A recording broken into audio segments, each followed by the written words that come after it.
Welcome to the Multiply Your Success podcast, where each week we help growth-minded entrepreneurs and franchise leaders take the next step in their expansion journey.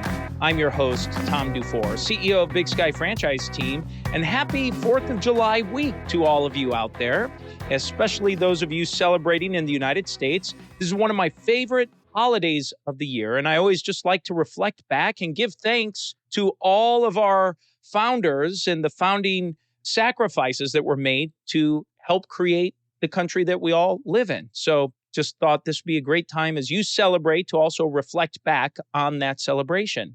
And the opening question we have for us today is, do you view your competitors as a threat, or do you view them as a potential collaborator? Or do you view your competitors as enemies to take down? Or do you view them as an ally helping create awareness for your service or products that you're offering? And our guest today is Tony Martignetti, who shares with us his view on personal development and growth. And he believes that amateurs compete and professionals create, and points out that by competing, you might very well be climbing the wrong mountain. Now, Tony is a trusted advisor, leadership coach, and facilitator. He's a best-selling author, podcast host, and professional speaker. He brings together over 30 years of business and leadership experience, formal training, and extreme curiosity to elevate leaders and equip them with the tools to navigate through change and unlock their true potential. Before becoming the founder and chief inspiration officer of Inspired Purpose Coaching, he was a finance and strategy executive with experience working with some of the world's leading life sciences companies. Along his journey, he also managed small business and ran a financial consulting company. And one housekeeping item, for some reason, when we recorded this episode, my quality microphone was not recording. It picked up on my computer microphone, so the audio quality on my mic is not that great. The guests sounds wonderful, so just wanted to let you know. So let's go ahead and jump right into my interview with Tony. My name is Tony Martignetti, and my company's name is Inspired Purpose Coaching. And my title, although most people would say, what is that, is the Chief Inspiration Officer, which I earn every day, that title. It's something that's really near and dear to my heart.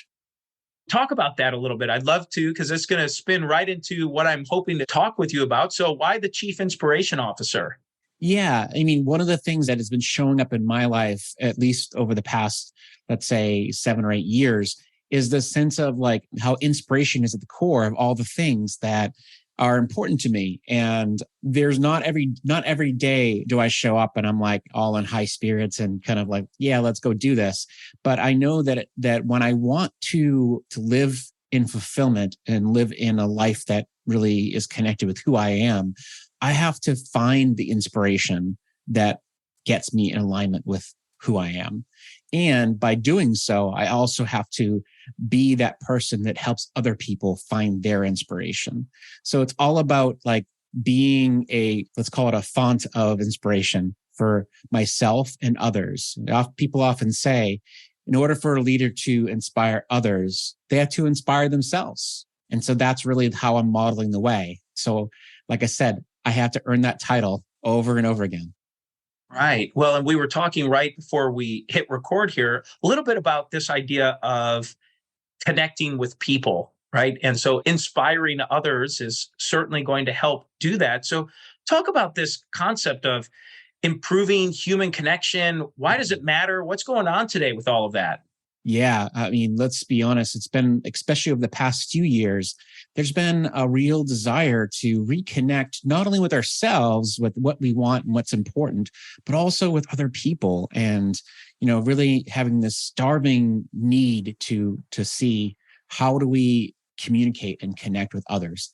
We're all feeling very lonely and isolated. Even when we're with people, sometimes we feel lonely and isolated, like we don't relate well. And so there's a sense that we need to have better conversations that go a little deeper to understand more about like, who are you? Like, what are the things that matter to you? And take it a little bit further. And one of the things I've discovered through my work is that when people understand each other better, what happens is it breaks down the barriers that we often put up, the biases we start to see like, wait a minute, like this person feels like I do. They are not as different as I thought they were than I am. And although we do have differences and I can celebrate those, I also can see that these differences is something that I really appreciate. So the connection is what brings us together. I have a personal kind of life statement or mission that I live by, and something that, because it's my purpose, it's something I have coupled with our organization, which is to inspire and foster greatness. You talk about a bias. My mind has a bias to when I hear the word inspire and foster, it immediately pulls that out. And so one of the things you had mentioned is about how do you foster this sense of belonging, this sense of connection? What are some things that you can do? And as a leader who might be tuning in to this, why does it matter for their team and what they're doing? Yeah, I mean, let's be honest. Like, I came from a world of finance and strategy, and so I understand the ROI and what is the return that we really get from the investments we put into the business.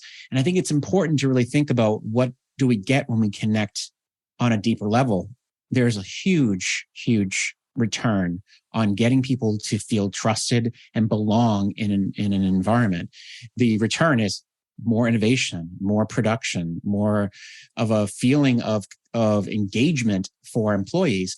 And all of that really comes from just opening yourself up as, leading by example, by opening yourself up to say, what is something about me that I've never shared or have wanted to share, but never really felt comfortable or thought people would care, right? I often say what makes us weird is what makes us interesting. And we need more of that. It doesn't have to be this groundbreaking thing like, oh my gosh, like, I grew up poor and this is, I had to like rise from the ashes or what have you. It could be simple things like, hey, on the weekends, I play the ukulele. I don't know. and people knowing that about you could make them smile and say, hey, that's so interesting. I'd love to hear you play sometime. And that opening up just kind of breaks down barriers. And then someone else shares and says, hey, here's something about me that you don't know.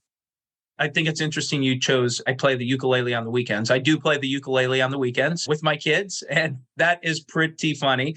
One of the things is a transition here. You have a new book coming out here. So let's talk a little bit about your initial book here that's available currently. And the thing that I really like is the first part of it is it says, climbing the right mountain, navigating the journey to an inspired life. And I really like that concept of climbing the right mountain. So if someone hasn't read it yet, or they're just looking for a general overview, how would you describe what you cover in that?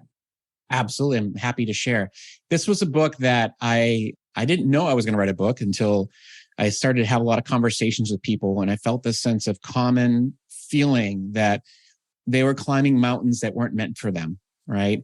The concept in the book it's partly my story, but it's also the story of many people who I was working with. This feeling of working really hard, giving it your all to go up this mountain of your career, your life, and then feeling like, is this all there is? Is this what I fought for? Is this what I gave all my time, effort, and in fact, sacrificed so much for? And then feeling almost like empty from it. In the book, I talk about defining success on your own terms and redefining the path for yourself and figuring out, like, it doesn't have to be an easy climb. It can be full of lots of challenges, and that's okay. But the idea is, who are you being on that path? And how do you connect with that sense of fulfillment along the way? Fulfillment is not a destination. It is actually a mindset that you have to connect with on your path of going on your journey in life, right? I think we talk about inspiration a lot here because of the sense of like, inspiration is like it's comes and goes. It's like this sense of connection to, and hopefully I don't lose you here, but there's a sense of connection to what your soul's purpose is, right? When you hear of this word inspiration, it's those little whispers of like, okay, hey, this is what you should be doing more of, because this lights you up. It makes you come alive. If you're constantly going through your days and you're feeling like, gosh, like I can't wait till I'm done with this, or I can't wait till I get to that place, then you may be stuck in a rut that is not necessarily where you want to be. Yeah, absolutely. And you have a podcast the virtual campfire, and that has led to your next book that's coming out, Campfire Lessons for Leaders. So talk a little bit about what you're doing there. There's some consistent themes along all of this, and I'll wrap it up in 3 words: inspiration, connection, and groundedness. Okay. And the reason why I use those 3 words is because as I started my podcast, The Virtual Campfire, I started to interview people who had been on a journey of how they got to this place where they're making a huge impact in the world. And I wanted to understand what made them into this person. I called it flashpoints, the points in their journey that have ignited their gifts into the world. That intentional term, flashpoint, is all about lighting people up, right? And sometimes it's a moment, sometimes it's like a long drag through a period of like, I fight, and all of a sudden I've realized this is who I need to be. But the interviews that I had with these people was really, giving them a space to explore themselves and then understand, how did this make me into who I am today, right? And I've interviewed over 200 people on the podcast. And through this process, I've turned it into a book, but I'm sharing it in the context of really 10 lessons that I've seen throughout all these people that have been common. Yeah. And one example of this is like, don't go it alone. There's a lot of people who see the person who represents success, and almost all the time, they always say like, I couldn't have done it without X, Y, and Z, or I couldn't have done it without this. And there's a certain value in being able to have the right people on your journey at the right time to validate and to believe in you. I think that for our listeners, and prior to the book coming out here, we'll be able to subscribe to the podcast, and we'll make sure we link in the show notes here for people to click and check out and listen to some of these campfire stories. Yes. That are being shared. I love that visual of sitting around a campfire and talking and having that conversation. Well, Tony, this is a great time in the show where we make a transition. We ask every guest the same 4 questions before they go. And the first question we always like to ask is, have you had a miss or 2 in your career and journey and something you learned from it? I'll start with one where, I remember when I was in corporate, I had this big decision to make where we were implementing a system into a financial system. I was butting heads with someone who was more senior than I was. And what I realized is that I gave up my position of what I believed was true to someone who was more senior than I was. And I realized at the end, when it did fail, things didn't go as well as could be, that I should have stuck to my guns. Like, there's a certain intuition that we have to know, when is the fight worth fighting? When we really know the answer and we have to fight for that. And sometimes you just say, it's not important, it's not worth fighting. And so this is one of those times when I wish I had not given in to the positional power. Let's look on the other side. How about a make or 2 that you'd like to share? I've always believed in these things called curiosity conversations. It turns out that actually is something that I've read in a book somewhere, that Brian Grazer from the movies, is a producer, actually uses that term, curiosity conversations. But it's something I've been using all along. And one of the things that I did is I had this curiosity conversation when I was in corporate that led me to a role that I would have never imagined myself to be sitting in. I had this conversation with a senior executive at an organization. At the time, I was like a young, up and comer. And through this conversation, all I did is I just said, hey, like, I'd love to find out more about your role. I'd like to know more about you and just what are the challenges you're facing. And by the end of the conversation, I was offered a job to lead up this new function of the company. And it was one of those groundbreaking opportunities that you never would have gotten if you didn't ask. So for me, I see that as a huge make. And it's also something that I advise other people to do, is sometimes it's just going in with this like curiosity and humbleness to say, like, I want to learn about you, and sharing a little bit of yourself. And in that process, you never know where that goes. And in this instance, it worked out pretty well. Wow. What a story. What a story. Well, let's talk about a multiplier that you've used to grow maybe yourself personally or professionally. There's been a couple of multipliers in my life. One of them particularly is giving, I'm going to put this in the context of a quote, right? When I first started my business, I had this feeling of like, okay, how am I going to get new clients? How am I going to build this business? And all of a sudden, this quote came into mind, and it was that amateurs compete and professionals create, right? Amateurs compete, professionals create. And it broke me through that feeling that I was holding myself back from, which was at first kind of holding what I knew close to my chest and saying, I can't share with people in my industry. I can't share with people who are doing the same work I'm doing, because if I do, they'll steal my secrets or they'll get to know my clients or what have you. When I got past that and I used that quote as my guiding light, what I did is I started to network with other people who are in the same space. I got to know who they are, like what works for them. And it really got me to surpass what was possible because we created together. We started to collaborate. We started to see opportunities where, hey, this is what I specialize in. This is what you specialize in. What if we work together? And that has been game changing for me. I love that idea of creating and the difference between an amateur and a professional. And that's a great, great lesson. And let's talk about the final question that we ask every guest before they go, which is, what does success mean to you?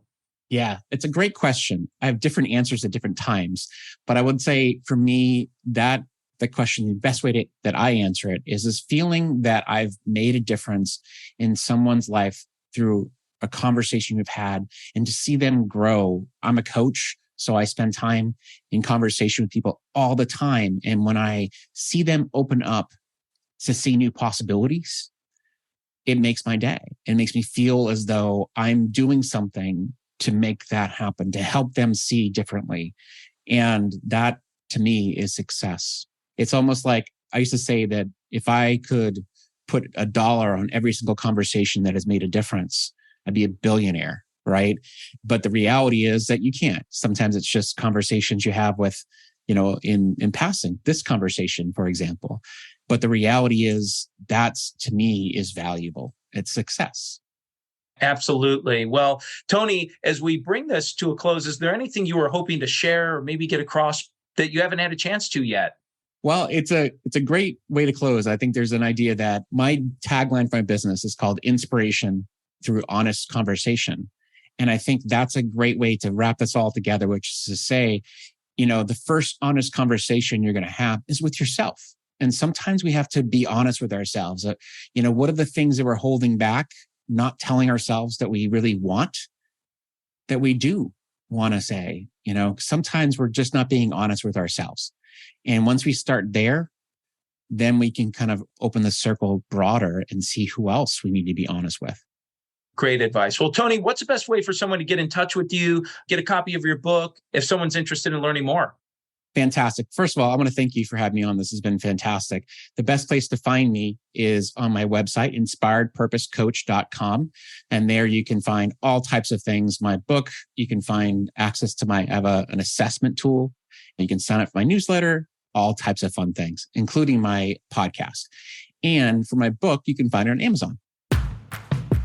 Tony, thank you so much for a fantastic interview. And let's go ahead and jump into today's 3 key takeaways. So takeaway number 1 is when Tony said, in order for a leader to inspire others, they have to inspire themselves first. And I thought that was a great takeaway. You have to be inspired to inspire.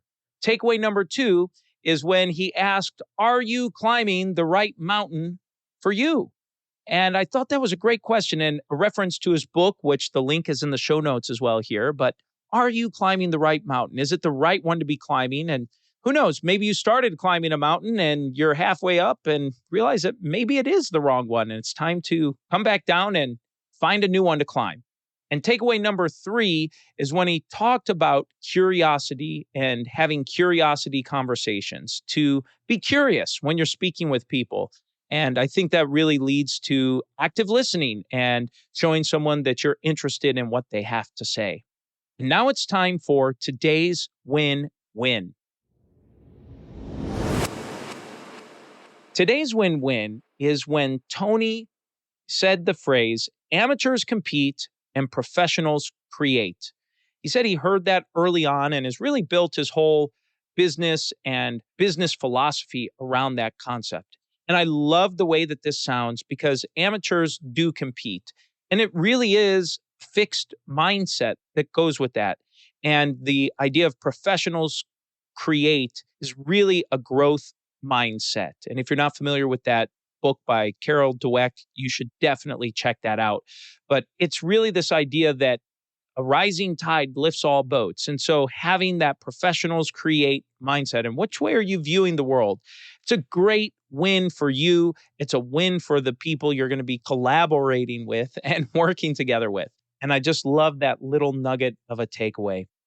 That's the episode, folks. Please make sure you subscribe to the podcast and to give us a review. And remember, if you or anyone you know might be ready to franchise their business or take their franchise company to the next level, please connect with us at bigskyfranchiseteam.com. Thanks for tuning in, and we look forward to having you back next week.